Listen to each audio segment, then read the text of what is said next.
வணக்கம் மக்களே, welcome to the metro show. இன்னைக்கு ஷோல நம்ம பார்க்க போறது இன்ஸ்பெக்டர் ஜெண்டே அப்படின்ற ஹிந்தி மூவியோட ரிவ்யூ. இந்த படம் நெட்ஃபிளிக்ஸ்ல தமிழ் டப்பிங்கோட அவைலபிளா இருக்கு. இந்த படத்துல மனோஜ் பாஜ்பாய் தான் லீட் கேரக்டர் பிளே பண்ணிருக்காரு. இந்த படம் உண்மை கேரக்டர்ஸை ரிசம்பிள் பண்ணி அமைக்கப்பட்ட ஒரு காப் ஸ்டோரி. ஆக்சுவலா இன்ஸ்பெக்டர் ஜெண்டே அப்படின்ற கேரக்டரை தான் வந்து நம்ம மனோஜ் இதுல பிளே பண்ணிருப்பாரு. அண்ட் வில்லனா சார்ல்ஸ் சோப்ராஜா அப்படியே ரிஃப்ளெக்ட் பண்ணிருப்பாங்க. இதுல கால் அப்படின்ற நேம்ல வந்து கூப்பிடுவாங்க.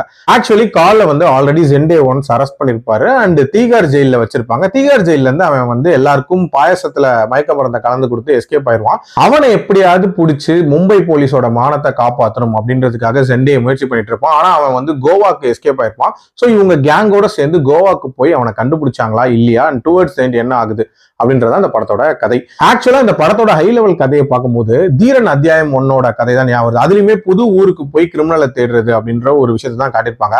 பட் இந்த படத்தை ஒரு மாதிரி ஃபன் கலந்த ஒரு குவிக்கி ரைடா கொடுக்கணும்னு முயற்சி பண்ணியிருக்காங்க. அதுவே இந்த படத்துக்கு ஒரு மிகப்பெரிய பேக் ஃபயரா அமைஞ்சிச்சு அப்படின்னே சொல்லலாம்.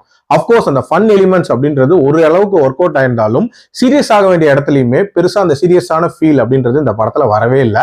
ஆல்சோ அந்த இன்வெஸ்டிகேஷன்லயுமே பயங்கர இன்ட்ரெஸ்டிங்கா இல்ல பயங்கர புதுமையா நிறைய விஷயங்களை வச்சு இதை கண்டுபிடிக்கிறாங்க அப்படின்ற மாதிரிலாம் காட்டியிருக்க மாட்டாங்க.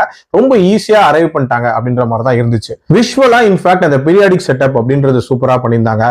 அண்ட் ஆல்சோ நிறைய லொகேஷன்ஸை ரொம்ப நீட்டா எக்ஸ்ப்ளோர் பண்ணியிருந்தாங்க அப்படின்னே சொல்லலாம். அண்ட் ஜெண்டேவாவும் நம்ம மனோஜ் வந்து ரொம்ப நீட்டான ஒரு பெர்ஃபார்மன்ஸ் கொடுத்திருந்தாரு. அண்ட் ஆப்போசிட்ல கால் அப்படின்ற அந்த ரோலையும் வந்து ப்ராப்பரா ஜஸ்டிஃபை பண்ணியிருந்தாங்க. ஓவரால் ஒரு வித்தியாசமான காப் ஸ்டோரி கொடுக்கணும்னு முயற்சி பண்ணியிருக்காங்க. பட் இன்னுமே இம்பாக்ட்ஃபுல்லா இருந்திருக்கலாம் அப்படின்றத என்னோட ஒப்பீனியன். என்ன பொறுத்த வரைக்கும் ஒரு ஓகே வாட்ச் தான். என்னோட ரேட்டிங் இந்த படத்துக்கு 2.7 out of 5. அடல்ட் கண்டென்ட்டை பொறுத்த வரைக்கும் ஒரு சில காட்சிகள் இருக்கு, அதுக்கு ஏற்ற மாதிரி பிளான் பண்ணிக்கோங்க. மீண்டும் அடுத்த விமர்சனத்தில் சந்திக்கிறேன். நன்றி, வணக்கம்.